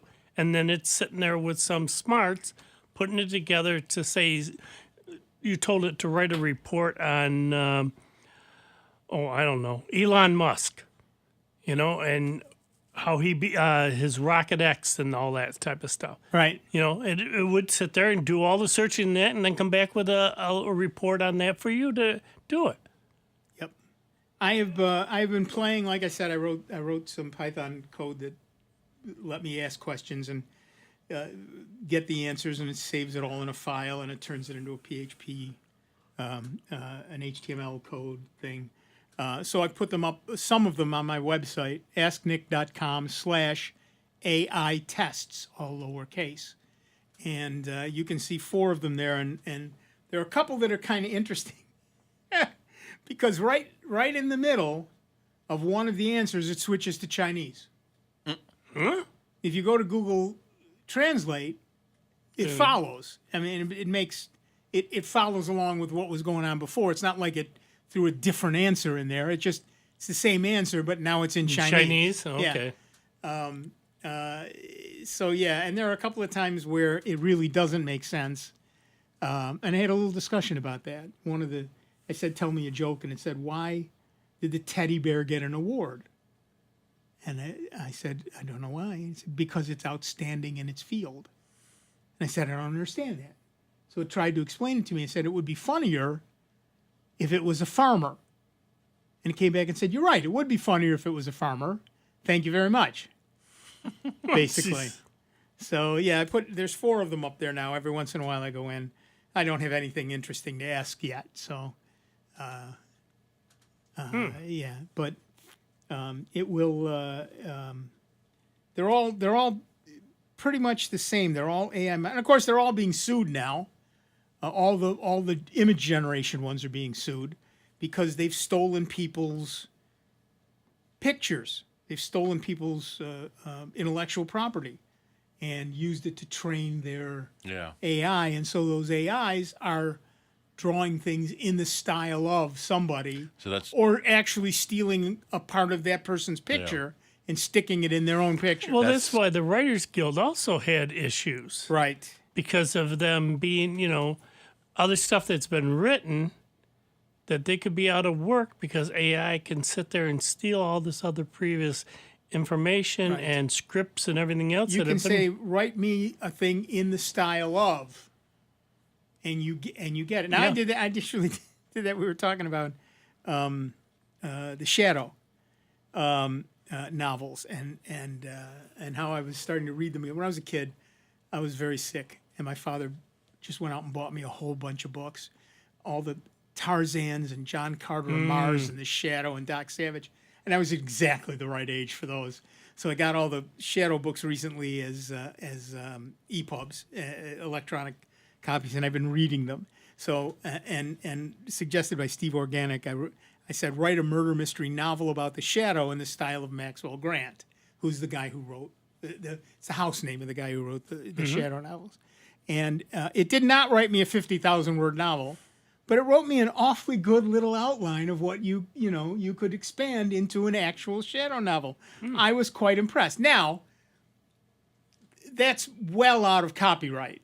Oh yeah. Okay, but if I were Walter Gibson, the guy who wrote 300 and change of the 325 Shadow novels, I would be a little put out if I could ask AI to write a novel Somebody in the else style of me.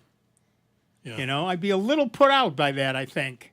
He did 10,000 words a day, and it wasn't the National Writer Month in November to do a 10,000 in a month? 50,000 words in a month. He did that more than that in a week.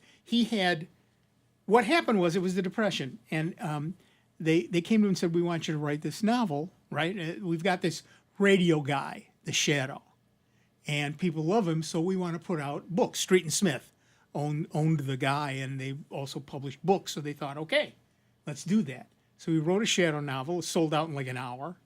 They said, we'd like another one, sold out in an hour. So they put them out every month, and then they said, we want to put them out every 2 weeks. We need to hire another writer. And Gibson said, no, you don't. I can do this. And don't forget, this is in the 20s and 30s. Yeah. During the Depression, he had 7 typewriters lined up on a desk with 7 different stories. And he'd type on one till he hit writer's block. Then he'd go to the next one. Then he'd go to the next one. And he'd type all day until his fingers bled. And he wrote At his peak 45 to 50,000 word novels. Every 10 days, he put out a new book. 24 novels per year, equivalent, 1.6 million words a year at his peak. Yep. 15 million words of the Shadow alone. Yep. Yeah. Yeah. So, and that's not all he was writing at the time. He was doing other stuff too. Yeah. So he was. It's not related and, to they were getting William paid. Gibson, They were is it? getting paid. A quarter of a cent a word. Oh, he wrote a bunch of books on Houdini and Yes. magic. Yeah. And Blackstone. Well, and that's how we got started. And then he incorporated all of that into the Shadow. In fact, I just finished a book where he used one of Houdini's tricks to get out of a trap. So yeah, that was that kind of thing. And that's the sort of stuff that he wrote. And he wrote over 300 of the 325 Shadow novels all by himself. And people complain that they can't write NaNoWriMo, right? 50,000 words in a month. Did you ever watch Castle TV show with Nathan Fillion? Yeah. Where he's a writer? Yeah. The poker scenes where they had other writers? Yes. James Patterson berating him for only writing 1 book a year. You're right. So what would Walter Gibson think of James Patterson only doing 10 books a year? Exactly. Not all of which he wrote, by the way. Yeah. But that's a different story. We're going to take a quick break. Back in just a couple of minutes with Dave Enright, Steve Ray, me, Nick Francesco, and you. It's 29 minutes after the hour. You're listening to the longest-running computer show in the known universe, Sound Bytes, right here on member-supported Jazz 90.1. While you take that break, write a novel. We'll be right back. Computer talk you can understand. More Sound Bites is next on member-supported Jazz 90.1. NBC News Radio, I'm Dina Kodiak. House Speaker Mike Johnson is formally inviting President Biden to deliver the 2024 State of the Union address. The Louisiana Republican set the date for Thursday, March 7th in a letter sent to the White House on Saturday. It would be the latest the address has been given before a joint session of Congress since the 1930s. A new report claims the Islamic State's Afghanistan branch was behind the bombings in Iran. Scott Carr has more from Washington. Nearly 100 people were killed in Wednesday's twin bombings in Tehran. ISIS took responsibility for the bombings Thursday, saying two of their militants wearing explosive suicide belts staged the attack. A Reuters report now says communications intercepted by the U.S. confirms it was the ISIS branch in Afghanistan that carried out the two attacks. A snowstorm is expected to impact millions of Americans in the Northeast this weekend. Forecasters say it'll likely be the heaviest snowfall in 2 years for some areas. That's the latest. I'm Dina Kodiak. Gardeners are always looking for new growing challenges. Try starting a new poinsettia from seed this holiday season. Hi, I'm Melinda Myers, horticulturist and gardening expert. The colorful parts of the poinsettia that we call flowers are actually modified leaves or bracts. The tiny yellow growths in the center of these bracts are the true flower. These are often removed to extend the beauty of the poinsettia. If the flowers are left intact, they will eventually form a seed pod. Harvest the pod once it starts turning brown and store in a brown paper bag. Once completely dry, the pods pop open and you'll find the seeds at the bottom of the bag. Plant seeds in a moist, well-drained potting or seed starting mix. Set in a warm location and keep the soil slightly moist. Seedlings should appear in about 2 weeks. Keep in mind the offspring will probably look different than their parent plant. Check out our website for this and other gardening tips. 90.1 is supported in part by its members and by Pouring Joy, located at 111 Park Avenue. Pouring Joy will be hosting a benefit for the Verona Street Animal Society on Wednesday, January 17th, starting at 6 p.m. For more information about Pouring Joy and its events supporting the Verona Street Animal Society, you may look online at pouringjoy.com. On the next Jazz Night in America, young saxophonist Patrick Bartley takes on the music of the mighty Julian Cannonball Adderley. Even if I'm not playing Cannonball tributes, I want to play like this all the time because I want people to understand this is an important part of jazz education. And we hear stories from Cannonball's 1971 live recording, The Black Messiah. I'm Christian McBride, and that's next time on Jazz Night in America. Monday nights at 8 p.m., only on members-supported Jazz 90.1. Sports allow us to play, learn, and grow. But there's something more important than victory. At the U.S. Center for Safe Sport, we believe every athlete deserves to be safe. Safe from abuse and misconduct on and off the field. We equip athletes, parents, coaches, and others with the right education to recognize, prevent, and respond to harmful behavior. Join the movement to champion respect and end abuse at uscenterforsafesport.org. And now your Jazz 90.1 weather. A winter storm is marching its way up the eastern seaboard, setting the stage for an accumulating snowfall here across all of Rochester, Western New York, and the Finger Lakes. We'll look for a cloudy sky for your Saturday, with snow developing by later this afternoon. The high temperature in the mid-30s. Tonight brings areas of snow and a little bit of rain mixed in as well. Accumulations of 2 to 4 inches by Sunday morning.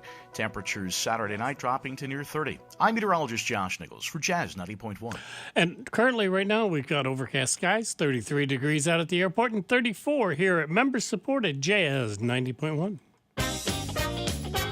Hi, this is Otto Bruno. Join me tomorrow from 12 to 2 on member-supported Jazz 90.1. Welcome back, everybody. I'm Nick Francesco. I'm Dave Enright. And I'm Steve Ray. And at 34 minutes after the hour, we are Sound Bytes.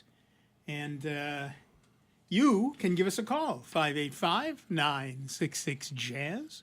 That's 966-5299, toll-free 800-790-0415. Well, the new year has arrived, and with it a new month. And that means that we're also looking, that's how it works. I don't know if you knew that. Really? Yeah.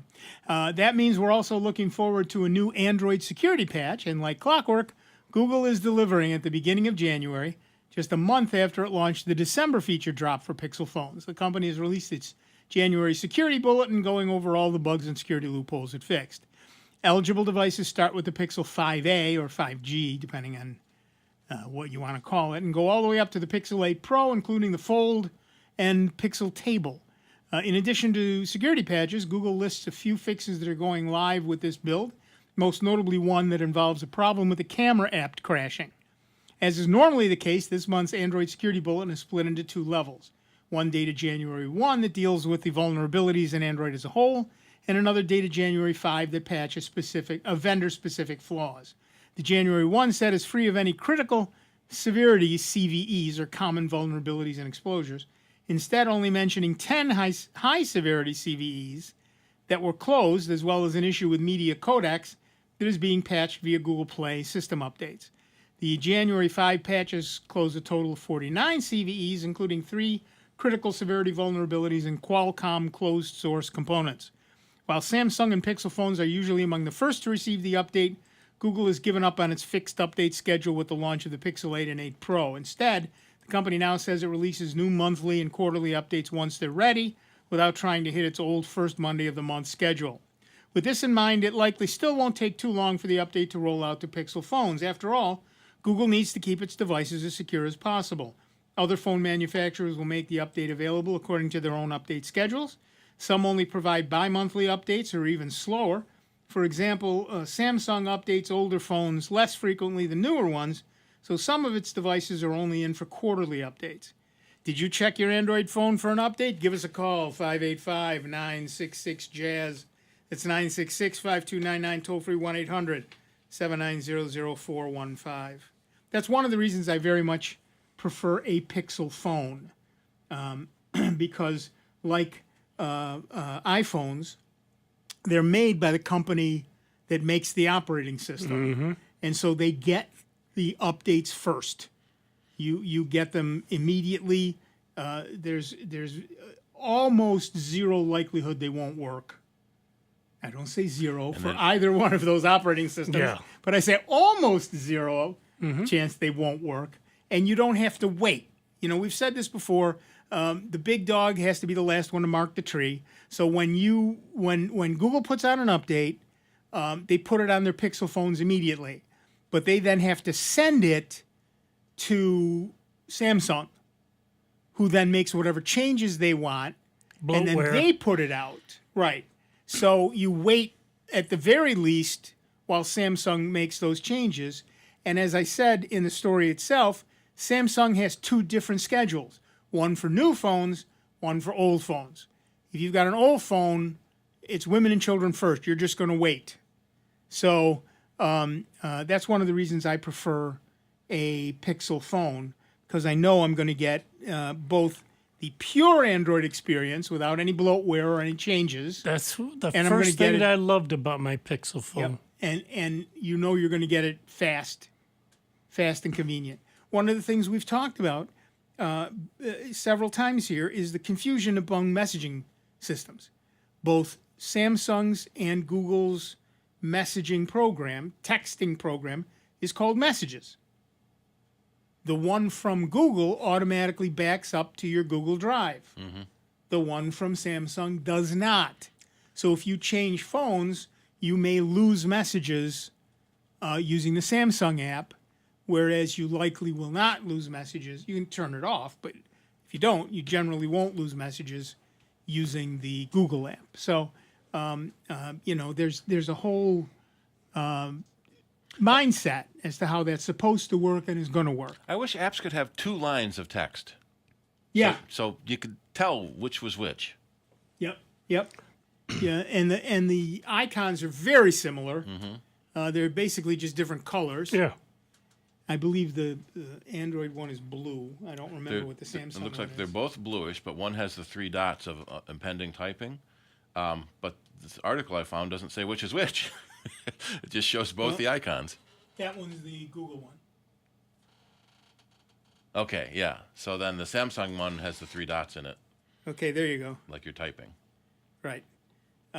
So yeah. Isn't that the horror of every teenager? So that they see the 3 dots and then it goes away without actually getting a message? Yeah. He's typing. No, he's not. Yeah. That's one thing, though, that I'll never forget that. I believe her name was Marsha. The day I was going in for another phone, and they're trying to push me into this other Galaxy phone or whatever. Sure. And this girl, Marsha, was a salesperson. She goes, "Are you in a real hurry for one?" I go, "No." She goes, "You might want to wait and see this Pixel phone." She goes, "It's really nice, and but they're not saying much about it." She goes, "But I didn't tell you that, okay?" I said, "Okay, well, I think I'm just scouting out right now. I'll wait." Yeah. So I came back and I purposely went right to her. And she set me up with a new one, and I looked at it. I get it all set up, and I go, "There's nothing here." She goes, "Exactly. Mm-hmm. You get to put whatever you want on there. It doesn't come with all this other stuff." I go, "Cool." Yep. I get to set up what I want, the way I want it. I think the only thing that came on there was the Google Play Store. And messaging. Yep. Google Messenger was on there. And the phone app. Yeah, and the phone app. Other than that, pretty much not. Well, and I think Chrome was on it. Well, But there was other things. That's about it. There was other things on the menu that you could move over Right, to a right, screen, right. like audio and all this other stuff. But it's like, yeah, as far as the other bloatware, which, like you were saying, so many of these other companies add into the updates for Chrome and all that. Yeah, no, didn't have it, and that's why I'll, to this day, never go away from a Pixel phone. Yep. I love the fact that I get to decide what goes on my phone. It's great. Since I'm paying for it, it's not like they own it. Right. I had a Samsung phone, and it was almost full, particularly with games that I just simply never played. Mm-hmm. And I couldn't get rid of them. Yeah. And apps that I didn't use, couldn't get rid of them. Yep. Whereas with a Pixel phone, they don't even show up. You'd have to go get them. And anything you go get, you probably want. Well, and that goes back to advertising earlier. Exactly. Some company paid Samsung some money to put these apps on the phone, so the phone's a little cheaper. Yep. Yep. Yeah. Amazon tried that directly with their phone. In fact, they still do it with the Fire tablets. Right. That if you pay a little less, you get ads permanently on screen that you can't get rid of. Right. Only the Samsung phones aren't that much cheaper. Yeah. Yeah, nowadays. Yeah. So yeah, I'm and then particularly when you get the A line of Pixel phones, like the Pixel 6a or the 7a. Yeah, a little bit bigger screen. They're coming out with an 8a. The A is for affordable. It's got slightly lower specs, which, trust me, 90% of you won't even notice. Or is the A for afterthought? Could be. I don't care. But last I knew, it was a little bit bigger screen. That's like a little cheaper one. Right. I thought it was a little bit bigger screen too. No. It's generally the same size as the regular screen. Okay. Only it's slightly lower resolution speed. Oh. In the or maybe it's slightly, a phone. Yeah, exactly. Hello. Exactly. Well, so the 8A has a 6.1 inch screen, and the 8 nothing has a 6.2 inch screen. Right.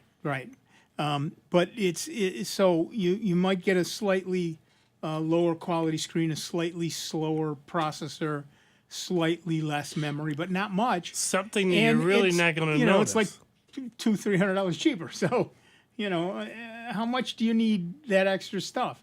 Everybody. I'm sorry, but Apple constantly touting how great the camera is. How many people really take advantage of that? I took a picture of my cat and it came out nice. So did mine. Yeah. My camera was fine for taking and a it does picture it of a in cat. this many colors. And are you going to print it? What I like is the software now, computational photography. Yep. I just saw an ad for one of the might have been a Pixel, where you take a group shot, and every single picture someone is looking the wrong way, or funny hair, or stupid eye, and so in software it picks the best face because it can do portrait faces now, and generates an image where everyone's looking at the camera and smiling. I think they call that right. Top Shot. Yeah. Yeah. So you can take, and then there's and they tout that as a feature of the phone rather than the camera software. Right.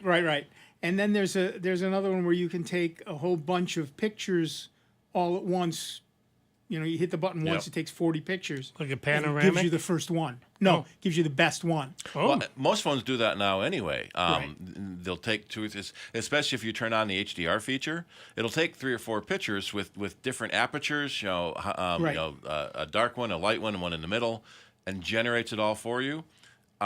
In that fraction of a second that you've pushed the button, there's so much computation it's gone. That's why it was a big thing when iPhone 14, maybe, or 15, there's a RAW mode. Right. And real photographers like that RAW mode because it's the raw photo, and then I'll mess with it in Photoshop. Right, and this phone has it too. Yeah. For but average people, they it's want that huge computational. Pictures. Yeah. You end up with raw files Yep. are huge. But yes, and the other thing is, of course, for years now, you've been able to do blurring and all of that Yep. stuff.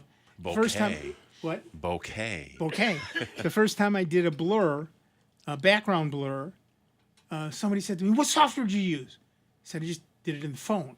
"No, you can't." "I can. Yeah. My phone does that." Yes. One other thing I noticed, though, like you say, with the cameras, though, improving the cameras, what I found does work a little bit better and faster is like, because I never go to the bank anymore. Right. If I get a check for somebody, I can sit there and in the app, open it up, and automatically take pictures of the front and back, and I can just set it over it, and bam, it quickly. Oh yeah. Now focuses in, gives me a nice clear shot. Boom, take it. Whereas before I had to play around, I was having trouble focusing. Now with the latest updates, it zeroes in. Same with boom. QR 'Cause codes. there's so much I processor. barely have the phone in front of the QR code, and it's already taken it. Yeah, goop. What and the language translation, which is now unbelievable. built into camera apps now instead of a whole separate app. Hold it up to Spanish and you see English. Yep. Okay, that one's not bad. Hold it up to Chinese and you see English. That's impressive. That's impressive. Yeah, it is. Yeah. But how many cameras can we add to the phone now? So, three is getting common. 4 is now the next. I think somebody put out at some point a parody phone with 20 cameras on it. Right. At some point, you got to say, you know what? I've got enough cameras Well, the one thing Apple on this one device. One thing Apple is kind of trending toward with their Vision Pro stereo goggles is being able to take a stereo picture with the phone, but they need the cameras farther apart to match your interocular distance. Right. So instead of having the cameras clustered at one end, there's some rumors that the next camera or the next phone may have cameras at both ends.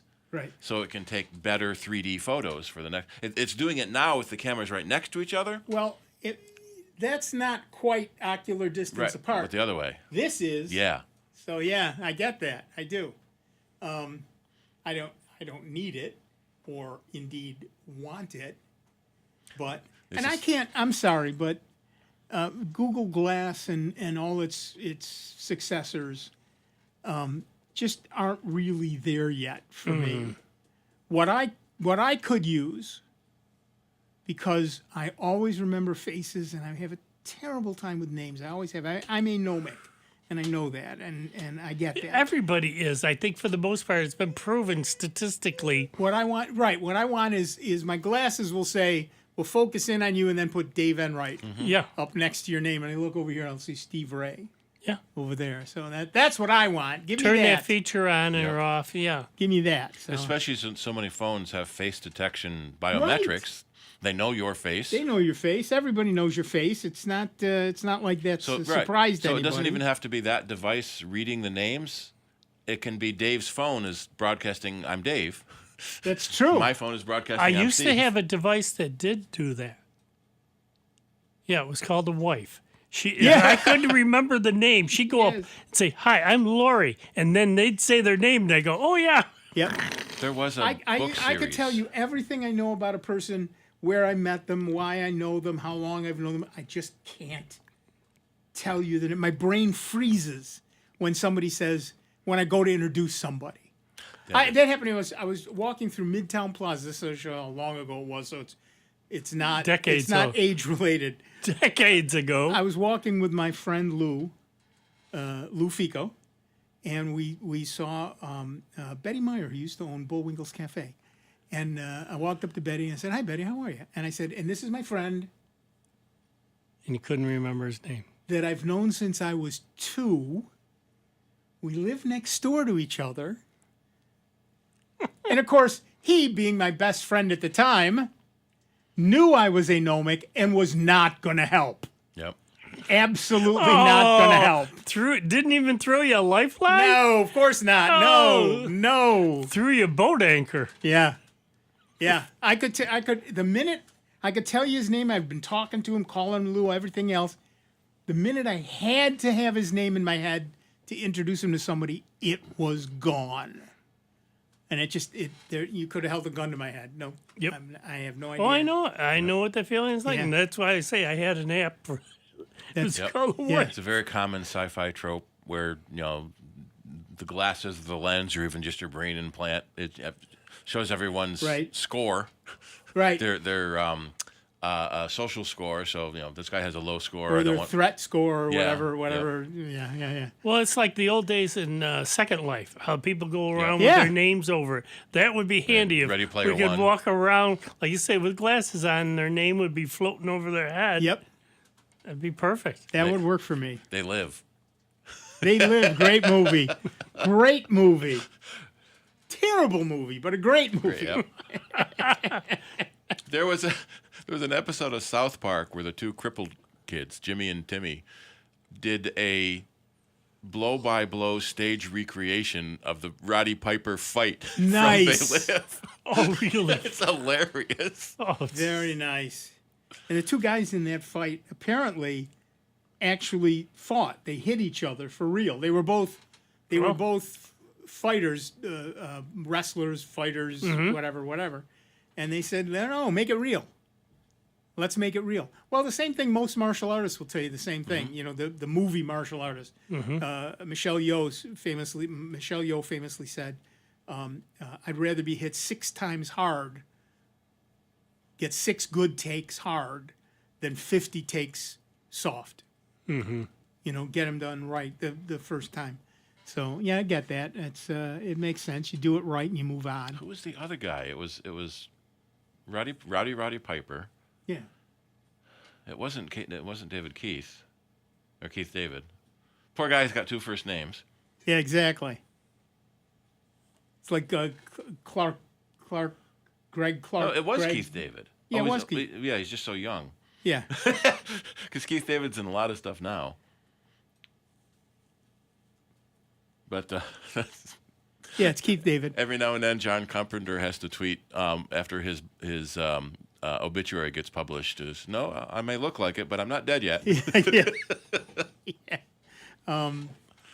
It's a fun and interesting movie. It's a terrible movie. Keith David with Let's no be hair. honest. That's why I didn't recognize him. But it's a fun movie. He's on the new Quantum Leap now, I think.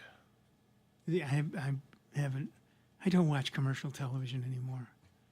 I just don't. There's stuff that I'm still recording on my DVR. And I love it. Then I can sit there and fast forward through the commercials. But I'm still not watching it. It's recording them and recording them and recording. I don't even go back and watch them anymore. I was saying I put up a Plex server, and I'm blaming Steve Organic. This is his fault. I put up a Plex server, and now I'm ripping my DVDs. And as I was saying, I went to look at my DVDs, and about half of them are missing. My daughter has them. No, they weren't missing. They were just relocated. They were relocated. Right.